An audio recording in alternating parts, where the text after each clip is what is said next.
Hawaii was on the map because all the leaders within the hospitality industry had come through Hawaii at some stint. Um, all the big hotels, because it was the perfect training ground for really understanding what great service looks like. And then you can look at it in other areas. You can look at it from the technical side of GMO or seed companies, which is, there's been always a battle of that. What is GMO versus non, and it's the truth, which is DuPont, Syngenta, Pioneer, all the big seed companies all really thrived in Hawaii because they were able to bring the technical side here and work with the environmental. The fact that we have more microclimates than else in the world. And I see, really a future of workforce development of being that. It's like, you know, empowering individuals who already have the soft skills or the people skills with more of that technical skills. And it's probably not going to be advanced. It's going to be very, I'd say, rudimentary or basic technical skills. So that could be things like automotive, that could be data analysis, that could be so many different ways. Because when you expand that I would say community or that population, it's inevitable that folks will start moving higher and higher and higher. And that even raises the whole conversation, which people keep talking about, which is, uh, reducing the amount of individuals going off to the continent or elsewhere to get advanced degrees.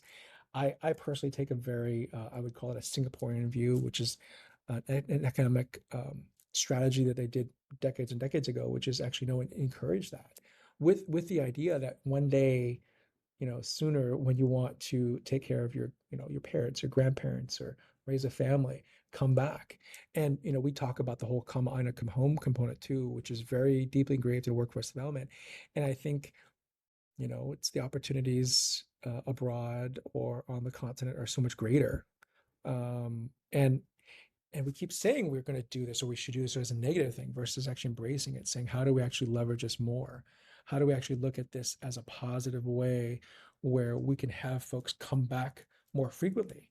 Maybe they're not living here. However, it's like, how do we look at this way? Because from a purely economic, let's just call it, monetary side of things, that's a secret is getting a lot of those folks who have left to come back and invest and build.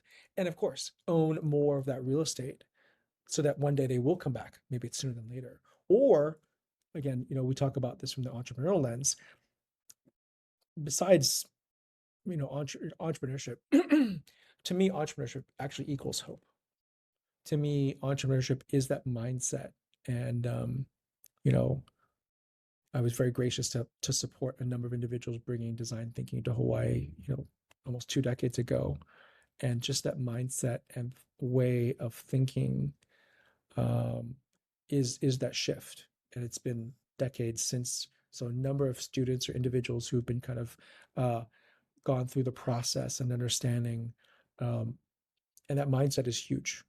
So being able to bring more of that and see and invest in people and realize that success in Hawaii actually is someone who has multiple jobs. Maybe they have a W-2 and they have a 1099, and then evolve that too, which is the most interesting challenge Hawaii, and not just Hawaii, the world's going to face is, in the next 5 years, every single baby boomer will be at Social Security retirement age, and so how does that play into the workforce?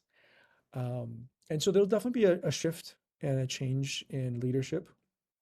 I feel like it's going to be good and bad.